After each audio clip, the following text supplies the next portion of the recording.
नमस्कार मित्रों, आज की चर्चा में श्री अल्फ्रेड नोबेल और उनके नाम पर दिए जाने वाले पुरस्कार की चर्चा करूंगी।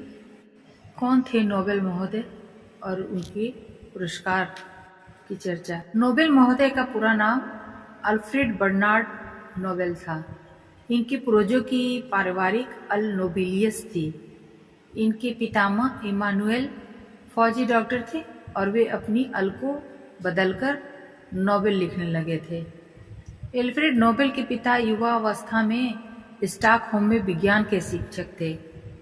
उनकी अभिरुचि आविष्कार करने की ओर विशेष थी, इसलिए उन्होंने विस्फोटक पदार्थों के संबंध में प्रयोग करने आरंभ कर दिए और संयोगवश चीर-फाड़ में काम आने वाले यंत्रों तथा रबर के ऐसे गद्दों के निर्माण करने के लिए नक्शे बनाने में सफल हुए जो आहतों और रोगियों के लिए उपयोगी सिद्ध हो सकते थे। जहाजों की निर्माण कला में भी वे काफी दिलचस्पी लेते थे और इस संबंध में उन्होंने अपना कुछ समय मिस्र में व्यतीत किया था। प्रयोग के समय विस्फोटक पदार्थों द्वारा उन्हें हानि बहुत पहुंचती थी। इसी प्रकार का पहला विस्फोट 1837 ईस्वी में स्टॉकहोम में हुआ था, जिसके बाद वे अपने मित्रों के परामर्श से रूस चले गए। रूस में उन्हें सामुद्रिक खानों में प्रयोग करने की नौकरी मिल गई। क्रीमिया के युद्ध के बाद तक वे सब परिवार वहीं रहे और जल सेना के लिए युद्धोपयोगी रासायनिक आविष्कार करते रहे। जब वे सब परिवार स्वीडन लौटने लगे तो उनका बड़ा लड़का लडविग रूस में ही रह गया। लडविग रूस में प्रख्यात इंजीनियर बन गया और उसने वाकू में तेल की कई खानों का पता लगाया। दूसरी बार स्वीडन के एक कारखाने में 1894 ईस्वी में फिर एक भयंकर विस्फोट हुआ, जिसमें उनके छोटे लड़के की मृत्यु हो गई और उनके पिता को ऐसी चोट आई जिससे वे अपने से जीवन भर रोगी बने रहे। अल्फ्रेड बर्नार्ड नोबेल का जन्म 1833 ईस्वी में स्टॉकहोम में हुआ था। वह अपने भाइयों की अपेक्षा कम हष्ट-पुष्ट थे। उनसे स्नायुविक दुर्बलता थी और वे कोमल प्रकृति के थे। वे जीवन भर सिर दर्द से रुग्ण रहे। उनकी माता कैरोलिन हेनरिट हाल्सी उन्हें बड़ा प्रेम करती थी और बचपन से ही वे उन्हें वीर और बुद्धिमान मनुष्यों की कहानियां सुनाया करती थी। बुद्धिमती माता को मानो पहले ही इस बात का पता लग गया था कि अस्वस्थ प्रकृति का होते हुए भी उनका पुत्र किसी दिन एक महान पुरुष बनेगा। अल्फ्रेड ने अपना विवाह नहीं किया, यद्यपि उनका एक लड़की से प्रेम हुआ था जो अपनी तरुणावस्था में ही इस संसार से चल बसी थी। वे अंत तक अपनी माता के भक्त बने रहे। वयः प्राप्त होकर जब वे विदेशों में रहने लगे तो प्रायः अपनी माँ को बड़े ही प्रेम पूर्ण पत्र लिखा करते थे और कभी कभी स्वीडन जाकर उनके दर्शन कर आया करते थे। अपने पिता की तरह अल्फ्रेड ने भी रसायन, प्रकृति विज्ञान और यांत्रिक शिल्प का अध्ययन करने में काफी दिलचस्पी ली। लगभग 17 वर्ष की ही अवस्था में उनका ध्यान जहाज के निर्माण की ओर गया और वे उसके यंत्रों आदि का यथेष्ट ज्ञान प्राप्त करने के लिए अमेरिका भेजे गए। अल्फ्रेड के पिता ने उन्हें इरिक्सन नामक अपने एक स्वदेशवासी के पास भेजा, जो उन दिनों सूर्य की गर्मी से इंजन चलाने के संबंध में कुछ प्रयोग कर रहे थे। अल्फ्रेड ने लगभग 1 वर्ष वहां रहकर इरिक्सन को उनके आविष्कार में सहायता दी। इरिक्सन के भाग में उन दिनों परिवर्तन आरंभ हो गया था। 1849 ईस्वी में उनके पास $132 की संपत्ति शेष थी और उस साल उन्हें कुछ $2000 की आमदनी हुई थी, किंतु 2 ही वर्ष बाद उनके पास $8700 के लगभग रकम इकट्ठी हो गई। इसी बीच उन्होंने बहुत से नए आविष्कार करके उसके अधिकार बेच दिए थे और स्वीडन सम्राट से उन्हें इस सफलता के लिए बधाई भी मिली थी। लेकिन 1853 ईस्वी में जब निक्सन की $5 लाख की विपुल संपत्ति के लागत से उनका नवविष्कृत इंजन लगाकर तैयार किया हुआ 2 इरिक्शन नामक जहाज, जिसे उन्होंने कितने ही वर्षों के लगातार अध व्यवसाय के बाद तैयार किया था, परीक्षा के समय समुद्र में डूब गया तो इरिक्सन का दिल टूट गया। फिर भी इरिक्सन ने साहस नहीं छोड़ा और दी मॉनिटर नामक एक दूसरा जहाज बनाने का नक्शा संयुक्त राष्ट्र अमेरिका की सरकार को उन्होंने दे दिया, जिसकी निर्माण के फलस्वरूप उपर्युक्त सरकार को बड़ी सफलता मिली। अल्फ्रेड नोबेल के दुर्बल स्वभाव पर श्री इरिक्सन के इस भारी उत्थान और पतन का गहरा प्रभाव अवश्य पड़ा होगा। कदाचित उसी समय नवयुवक नोबेल ने यह विचार किया होगा कि वैज्ञानिकों की सहायता के लिए कुछ ऐसा धन कोष होना चाहिए जिससे परीक्षा के समय असफल हो जाने पर उन्हें कुछ आर्थिक सहायता मिल सके। जब वे स्वीडन और रूस को लौटे तो विस्फोटक पदार्थों की निर्माण क्रिया में अपने पिता और भाइयों के हाथ बटाने लगे। अल्फ्रेड नोबेल अब इसी खोज में लग गए कि किसी ऐसे विस्फोटक पदार्थ का निर्माण होना चाहिए जो अधिक शक्तिशाली होते हुए भी कम खतरनाक हो। सन 1857 ईस्वी में उन्होंने पिट्सबर्ग में वाष्प मापक यंत्र बनाया और उसके निर्माणाधिकार की रजिस्ट्री अपने नाम से करा ली। कई लेखकों का कथन है कि डायनामाइट नामक प्रबल स्फोटनशील द्रव्य का आविष्कार उन्होंने अन्य परीक्षणों के समय सन 1865 से 66 ईस्वी में संयोगवश कर लिया था। इस आविष्कार के बाद अतुल धन कमाने की आशा से उन्होंने कई देशों में इसके निर्माण के लिए कारखाने खोलने के लिए उनकी सरकारों से प्रार्थना की और फ्रांस के बैंक वालों से यह कहकर ऋण मांगा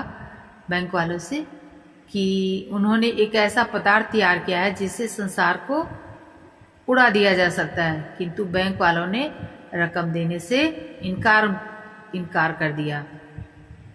अंततः नेपोलियन तृतीय ने नोबेल के इस आविष्कार में दिलचस्पी ली और फ्रांस में कारखाना खोलने के लिए नोबेल को कुछ रकम दे दी। डायनामाइट के कुछ न थैले में बंदकर अल्फ्रेड नोबेल उसके नमूने थैले में बंदकर अल्फ्रेड नोबेल उसके व्यापार के संबंध में अमेरिका गए।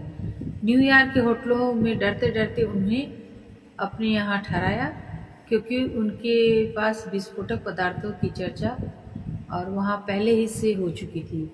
न्यूयॉर्क से वे कैलिफोर्निया गए, जहाँ इनके बड़े भाई के मित्र डॉक्टर वैंडमैन रहते थे। उनकी सहायता से नोबेल ने लॉस एंजलिस नगर के पास एक कारखाना खोल लिया। कुछ ही वर्षों में Italy, Spain, France, Scotland, England और स्वीडन में नोबेल के कारखाने खुल गए। जिस समय अल्फ्रेड नोबेल की अवस्था 40 वर्ष की हुई, उस समय ज्वाइंट पाउडर के नामक पदार्थ के निर्माण से उन्हें बड़ा आर्थिक लाभ हुआ। कई वर्ष पेरिस में रहकर उन्होंने सरस वेलेस्टाइट और अनेक प्रकार के ध्रुमहीन पाउडरों के आविष्कार के लिए रसायनशालाएं खोली। इसके पश्चात सैन रीमो में रहकर उन्होंने पेट्रोल और कृत्रिम गट्टापार्चे के निर्माणाधिकार की रजिस्ट्री कराई। वैज्ञानिकों और शिक्षकों ने उनका बड़ा आदर किया, किंतु अर्धशिक्षित और अज्ञानी लोग उन्हें भय की दृष्टि से देखते थे। यद्यपि नोबेल महोदय का कार्य उच्च अभिलाषापूर्ण था और उन्हें सफलता, धन और प्रतिष्ठा खूब प्राप्त हुई थी, फिर भी उन्होंने विवाह नहीं किया। उनका स्वास्थ्य ऐसा खराब रहता था कि वे प्रायः सिर दर्द से दबे रहते थे। फिर भी वे सिर पर पट्टी बांधे रसायनशाला में डटे रहते थे। उन्हें इस बात का भय था कि लोग उनकी ओर केवल उनके विपुल धन के कारण आकर्षित हो रहे हैं। वे बहुभाषविद और दार्शनिकतापूर्ण स्वभाव के थे, बातचीत में पटु और कहानी कहने में अद्वितीय थे। वह उच्छृंखल और झूठे लोगों के तीव्र आलोचक थे और वैज्ञानिकों तथा साहित्यिकों से मिलकर प्रसन्न होते थे। वेरोनिस वॉन सटनर के संस्मरणों से इस बात का पता लगता है कि नोबेल महोदय का उद्देश्य पुरस्कार और विशेष करके शांति संबंधी पुरस्कार का विचार निश्चित करने से बचा था। यहाँ यह बतला देना आवश्यक है कि शांति संबंधी पहला पुरस्कार बेरोनेस वॉन सटनर को उनकी प्रख्यात कहानी हथियार फेंक दो के लिए मिला था। इस कहानी से उक्त महिला ने संसार से शांति स्थापना करने की आवश्यकता का प्रबल समर्थन किया था। इसके प्रकाशन के बाद 1890 ईस्वी में नोबेल महोदय ने इसकी बड़ी प्रशंसा की। एक अवसर पर उन्होंने कहा था कि यदि मैं कोई ऐसा यंत्र बना सकता जिसके द्वारा युद्ध का रोकना संभव होता तो मुझे बड़ी प्रसन्नता होती। 7 जनवरी 1893 ईस्वी को अपनी मृत्यु के 3 वर्ष पूर्व उन्होंने उपर्युक्त बेरोनेस को पेरिस से लिखा था कि मैं अपने धन का एक भाग प्रति 5वें वर्ष शांति स्थापना के लिए पुरस्कार के रूप में देना चाहता हूं और इसे 30 वर्ष तक अर्थात 6 किस्तों में देना उचित होगा, क्योंकि यदि 30 वर्ष तक सब राष्ट्रों ने वर्तमान अवस्था को सुधार कर युद्ध बंद करने का प्रबंध न किया तो फिर वे असभ्य और जंगलियों के रूप में परिवर्तित हो जाएंगे। नोबेल महोदय धन एकत्रित करके उत्तराधिकारियों के लिए छोड़ जाने के विरोधी थे। 10 अक्टूबर 1896 ईस्वी को अकस्मात सैन रीमो के कारखाने में अल्फ्रेड नोबेल का देहांत हो गया। उन्होंने बहुत पहले से ही दुर्बलता का अनुभव करके डॉक्टरों से अनिच्छापूर्वक परामर्श लिया था और बड़ी हिचकिचाहट के साथ उनके आदेशों का पालन करते थे। इस अवस्था में भी वे दिन भर रसायनशाला का काम करते थे। अपने अंतिम दिनों में ही उन्होंने अपने धन के उपयोग पर विचार किया था और अंततः यह निश्चय किया था कि वे अपना धन विज्ञान, साहित्य और मनुष्य जाति के कल्याणार्थ सार्वभौम शांति की शिक्षा के लिए व्यय करेंगे। उनके मौलिक और आदर्श दान के वसीयतनामे से सारा सभ्य संसार चकित हो उठा। जिस व्यक्ति ने इतनी सफलतापूर्वक संसार के विनाशकारक पदार्थों का आविष्कार किया था, उसने अपना विशाल धन समस्त संसार के मंगल के लिए रचनात्मक साहित्य की सृष्टि में लगा दिया।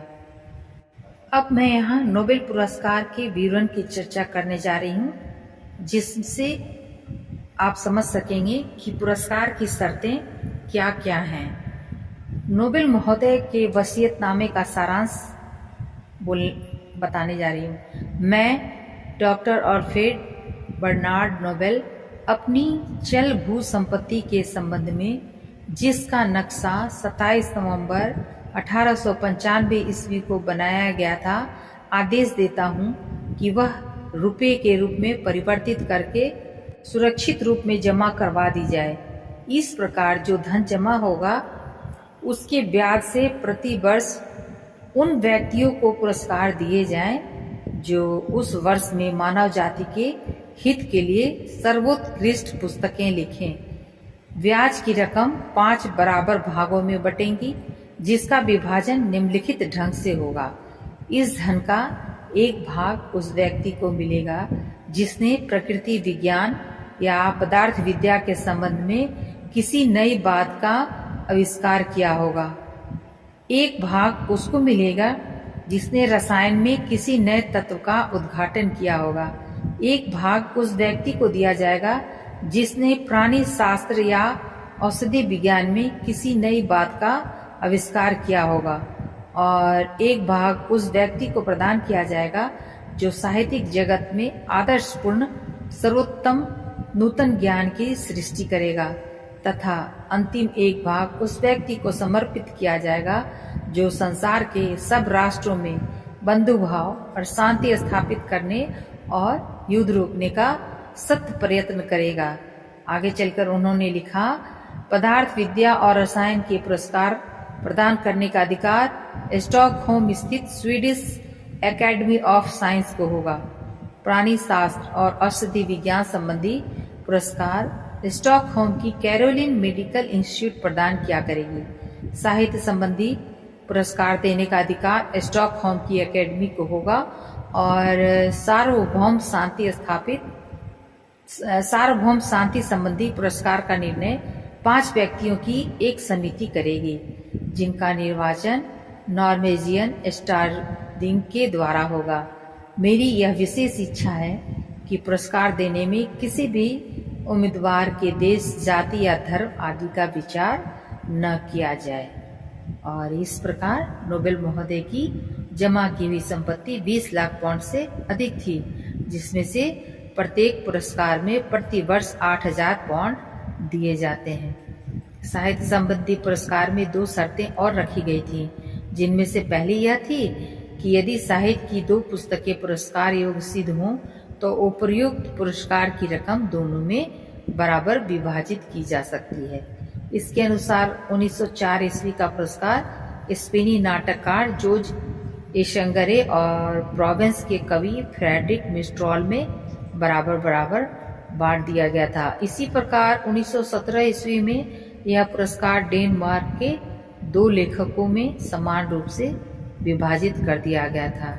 दूसरी शर्त यह थी कि यदि किसी वर्ष ऐसा परीक्षाधीन साहित्य उच्चतम कोटि का न सिद्ध हो सके तो उस वर्ष किसी को नहीं दिया जाएगा और वह रकम मूलधन में जोड़ दी जाएगी। इसके अनुसार 1914 और 18 ईस्वी में कोई साहित्यिक पुरस्कार नहीं दिया गया। तो ये थे